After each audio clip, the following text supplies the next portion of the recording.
Ahojte, želám vám všetkým krásny deň. Dneska som dala taký príspevok, že odpovedám na vaše otázky. A tak by som chcela reagovať teda takto v live vysielaní na otázku od Moniky, ktorá mi napísala, že čo mi robí radosť. A keďže mám chvíľku čas, lebo prší a musím počkať, kým teda trošku doprší, tak chcem teda reagovať na túto otázku, lebo táto otázka je krásna. Ja som rozmýšľala, ja v podstate, čo sa týka toho, že čo mi robí radosť, mám v tom úplne, že jasno. A ja viem presne, že ktoré veci mi robia radosť. Veľmi často tie veci používam, veľmi často tie veci robím. Obklopujem sa nimi, aby som fakt bola, alebo aby som cítila v sebe to šťastie a to naplnenie. A pre toto live vysielanie som teda vybrala 3, ktoré z môjho hľadiska a z môjho pohľadu sú najdôležitejšie a najzákladnejšie. A som si na 100% istá, že možno sa nájdu, nie že možno, ale určite sa nájdú ďalší ľudia, ktorým tieto hodnoty budú niečo hovoriť. Takže prvá vec, ktorá som si na 100% istá, že nie len v mojom živote, ale aj v živote iných ľudí, je vždy na prvom mieste. Žiaľ, bez tohto sa žiť nedá. Nedá sa byť ani šťastný, nedá sa byť spokojný, nedá sa byť veselý.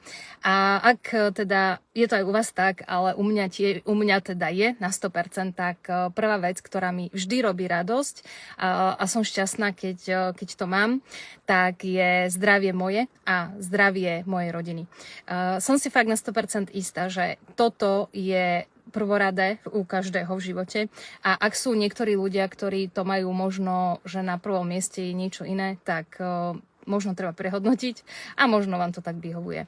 Tak prvá vec, ktorá je fakt dôležitá, je moje zdravie a zdravie mojej rodiny a viem to aj kvôli tomu, že minulý týždeň bol pre mňa extrémne ťažký a s mojou dcerou a som zistila teda aj na svojom myslení, na svojom konaní, že pokiaľ je to zdravie trošku nalomené, alebo že je tam nejaký problém, tak človek je vtedy smutnejší, nedokáže sa sústrediť na niektoré veci a je to fakt niekedy extrémne ťažké.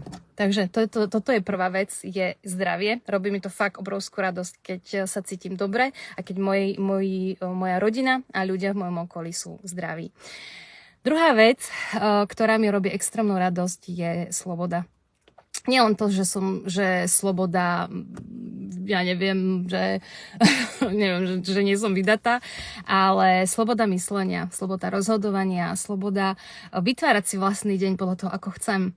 Ja sama sa rozhodujem, že ako chcem, aby vyzeral môj deň. Robím veci, ktoré si povyberám. Ja sama robím veci, ktoré samozrejme vytvárajú uspokojenie nielen pre mňa, ale aj pre ľudí v mojom okolí.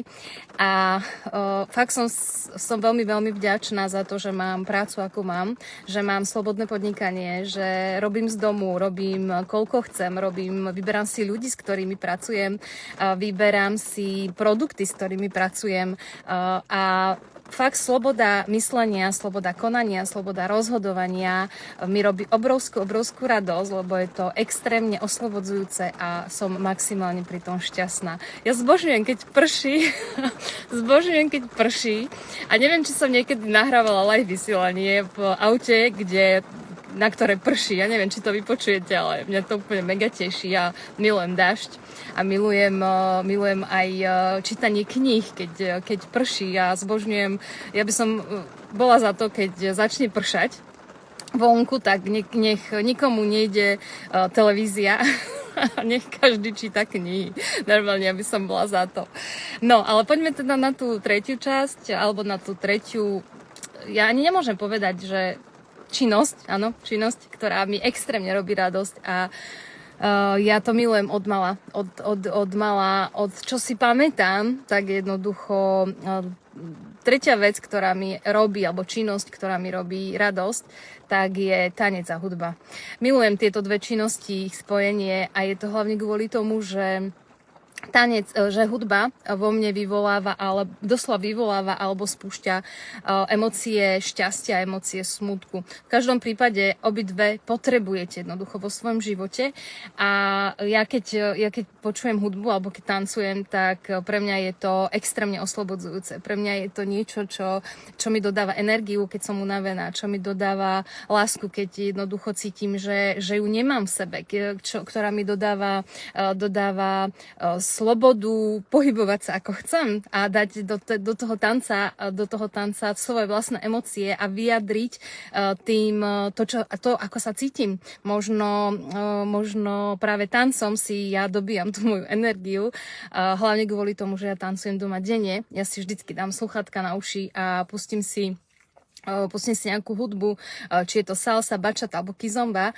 alebo aj normálnu rockovú hudbu a jednoducho tancujem. Bez toho, aby som myslela na to, ako tancujem, tak jednoducho tancujem. Takže toto boli 3 činnosti, ktoré ja zbožňujem. Ja milujem ich, že sú v mojom živote. A či už je to zdravie, či už je to sloboda myslenia, rozhodovania, či už je to tanec, tak v tom alebo v tom poradí, ako som ich teda vymenovala, sú v mojom živote extrémne, extrémne dôležité. Ďakujem veľmi pekne teda za otázku. Verím teda, že som zodpovedala, ale však toto je moja odpoveď, takže verím, že áno. Ja sa teším na ďalšie vaše otázky. Kľudne mi môžete napísať čokoľvek, čo vás zaujíma aj o mne. Môžete sa pýtať úplne na čokoľvek. Monike ďakujem za krásnu otázku a ja som veľmi, veľmi šťastná, že teda som mohla aspoň takýmto spôsobom zodpovedať nádhernú otázku a želám vám všetkým krásny víkend. Už trošku prestáva aj pršať, ja idem teda ďalej, no a vidíme sa v ďalšom live vysielaní. Ahojte a píšte mi otázky, budem veľmi rada, keď budem môcť odpovedať. Čaute.